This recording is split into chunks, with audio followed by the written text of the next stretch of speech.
So this is Love, chapter 32. You're a clever one, escaping the royal prison. I'll give you credit for that, said Ferdinand. But you've made a great mistake returning to the palace. Your time is up, my child.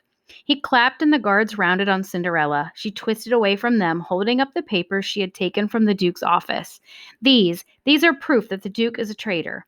The guards hesitated, glancing at the Duke with uncertainty. You would listen to her lies? Ferdinand lashed out. Useless, all of you. He seized her arm, snatching at the paper she'd found, but Bruno snarled, pouncing on the Duke and gnashing ferociously at his legs. The Duke kicked Bruno aside, pushing him toward the guards. He tugged at the collar of his shirt, looking flustered.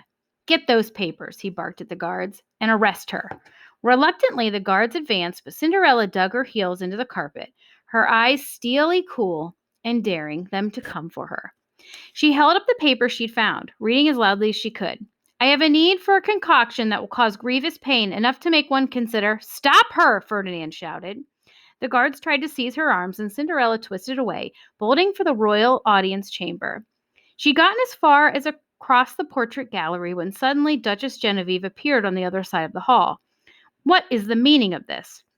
Immediately, the guards halted, and the Grand Duke recoiled at the sight of the king's sister. Stay out of this, Genevieve, he warned her. This girl is under arrest. For what crime? Entered a new voice. Charles. Cinderella's heart swelled when she saw him emerge beside his aunt. For what crime, you ask? Ferdinand blustered. She's a sorceress, your highness, a danger to the kingdom. Enough, commanded Charles. The only danger to the kingdom is you. Come to your senses, your highness. She's cast a spell on you. You aren't yourself. The prince wasn't listening anymore. He turned to Cinderella, relief flooding his eyes as he took her hands in his own.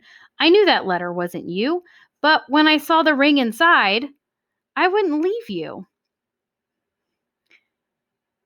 she said, her fingers tracing along his palm. I thought you were at the council to announce your betrothal. I couldn't go through with it. Then Aunt Genevieve found me and explained everything. Charles broke his gaze from Cinderella to glare at the Duke. After what you've done to Cinderella, you're a brave man to dare remain in the palace, Ferdinand. To the Duke's credit, he maintained his composure. Magic is forbidden. You know the law, and I know the girl used magic to attend the first ball. Then it's time the law changed, replied the prince. Unfortunately, that is not your decision to make. The Grand Duke waved a familiar scroll, tied with a green ribbon. Your father made me Grand Overseer of Aurelius. I would check that decree again if I were you, said the Duchess. You'll find that it hasn't been properly signed. Ferdinand frowned as he fumbled at the scroll. He signed the declaration. I saw it with my own eyes. Look again. I convinced George to go along with the plan to bring out your true colors. It wasn't easy, given how much he trusts you. Luckily, even after all these years, he still trusts me more. The Duke's eyes bulged, and he looked like he was about to faint. Why, you conniving old witch! I learned from the best, Ferdinand, said Genevieve cheerily. I couldn't very well counsel my brother to entrust the kingdom to you now, could I? Cinderella caught the scroll as it flipped from his fingers. By royal decree, I hereby declare Ferdinand, the Grand Duke of Malloy, Grand Overseer and Counselor Regent of the Kingdom of Aurelius, until he should see fit to grant full power to my son and heir, Prince Charles. Signed, Cinderella laughed softly, signed Grinning Guinea. Ferdinand made a choking sound. I hereby strip you of your lands and title, said Charles coldly. Ferdinand, you are banished from Aurelius, never to return. But, your highness, your majesty, you simply don't understand. I was just trying to protect the kingdom. Charles finished for him. By going behind my father's back to seize more power for yourself?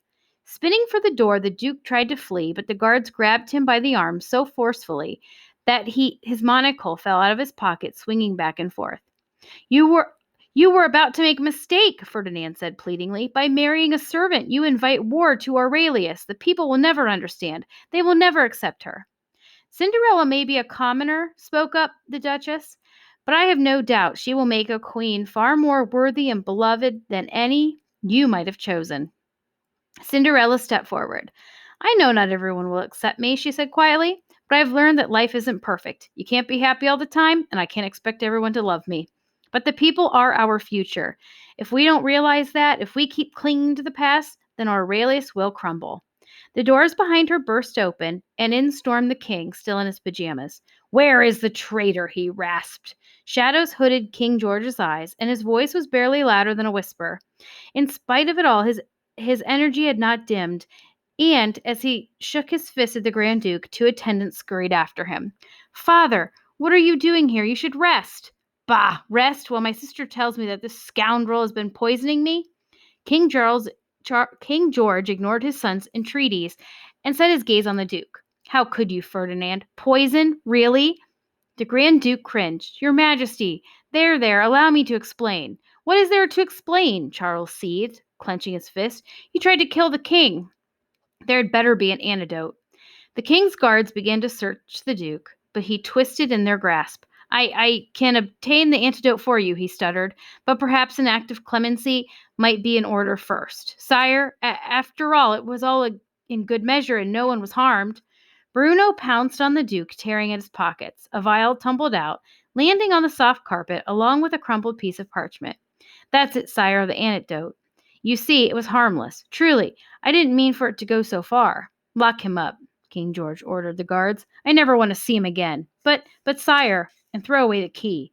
The king turned his back to Ferdinand, a deep frown setting on his face until the guards dragged the King Duke out of sight. Then King George sniffled, blowing his nose into a handkerchief. "I thought of him as my friend, you know. He wasn't always so terrible." "People change," said Genevieve, patting her brother's shoulder. "Sometimes for the better, sometimes not." "He wanted to protect the kingdom," added Cinderella gently. She picked up the vial along with the parchment that had slipped out of the Duke's pocket and handed them both to the king. "Sometimes even the wickedest deeds begin with good intentions." Could the same be said about her stepmother? Cinderella realized she no longer needed to find out, and that was probably for the best. Still clenching the anecdote tight in his fist, the king drank it all in one gulp and made a face. Cinderella wasn't the only one holding her breath as she watched the king. Slowly but surely, the pallor of his skin faded, and a slight flush returned to his cheeks. He let out a deep breath. "And you, young lady," he gestured to Cinderella, "it's high time we were properly introduced." "Meeting your future daughter-in-law while still in your sleeping clothes, George?" said Genevieve. "And in the presence of a traitor? How unceremonious." "Better here than risk her running away again. No glass slippers on you this time, eh?" Cinderella couldn't help laughing. "No, your Majesty, I won't run away. Not ever again." "Glad to hear it. It's an unbecoming trait to anyone, let alone a princess, having the entire kingdom search for you with nothing other than a glass shoe." The king chuckled. "That will be a story for the ages." At the mention of magic, Cinderella's laughter faded. "The Grand Duke was right about me using magic, sire. I'm not a sorceress, but my fairy godmother gave me the dress and the slippers to attend the ball. She's the kindest person. It would mean the world to her and to me if you would allow magic in Aurelius again." Bewilderment came over the king's face. "Allow magic? I already cleared this up with Ferdinand." His voice drifted as he unfurled the crumpled paper. "My proclamation. I gave this to Ferdinand this morning to present to the council." "It looks like he never intended to share it," said Genevieve. "Remind me to add another 20 years to the Duke's time in prison," mumbled King George. He cleared his throat, turning to Charles. "I believe I left Aurelius in your charge. It's up to you, my boy." Charles took Cinderella's hand. "It is up to us," he said. "By royal decree, all persons of magical talent are hereby welcomed once more in Aurelius." As soon as the words left his lips, a halo of glittering lights appeared in the hall. All present watched in amazement as Lenore materialized before them, her hands clasped at her chest and her dark eyes glittering with tears. She wasn't the only one. The Duchess's eyes were misty too, and it took Cinderella a moment to realize why. "Your Majesty, your Highness Charles," Cinderella gestured, "allowed me to introduce you to my fairy godmother." "It is our good fortune to finally meet you," the Duchess spoke first. Her words came out thick and hoarse, and she sniffled before clearing her throat. "My husband would have been happy to see this day." Lenore clasped the Duchess's hands. "I remember your husband well, Genevieve. I wish I could have thanked him for his many kindnesses to my friends, and for the sacrifices he made so this day could finally come. I wish we could have done more. For too long, Aurelius cast your people away. Magic has nearly been forgotten, and for that I am truly sorry." "Now that isn't truth," soothed the fairy godmother. letting go of Genevieve's hands to circle the small crowd. What is magic if not a little miracle? Those come in all shapes and sizes every day, with or without my help, in the form of joy, love, and most often, but in other forms too. Magic only makes the miracles come faster. Lenore placed her hand on Cinderella's arm. And what a miracle you fashioned for us all, my dear child. I wanted to help you find your happily ever after, but it is you who has helped me. I'll never be able to thank you enough for everything you have done for me, replied Cinderella. Magic is welcome again in Aurelius, and it will always be. Wiping away her tears with her sleeve, the fairy godmother bounced back onto her heels, then gave Prince Charles a stern look. Well, young man, are you going to hold the slipper all day long? Pardon? Startled, Charles looked down and found Cinderella's glass slipper on his palm. If I recall, you were going to give it back to her at the ball. This is as good a time as any, after all. Extending his arm to help Cinderella keep her balance, Charles knelt, tilting the slipper toward her foot. It was a perfect fit. But where is the other slipper? Asked the king. It's gone, said Cinderella softly. I had to say no more, Lenore winked. At the wave of her wand, the missing slipper appeared on Cinderella's foot, and a gentle rush of wind swept across the palace. When Cinderella blinked next, pink and white roses decorated the hall on white trellises, and not just inside the palace, but outside as well. Everywhere she looked, pink and white roses bloomed across the kingdom. An early wedding present, said the fairy godmother triumphantly. The king leaned out the window, inhaling the fresh air. With a happy sigh, he looked up at his sister. Seems like I've left the kingdom in good hands, doesn't it? It's high time I retired to the country. Or, what do you say, to a visit in Orleans?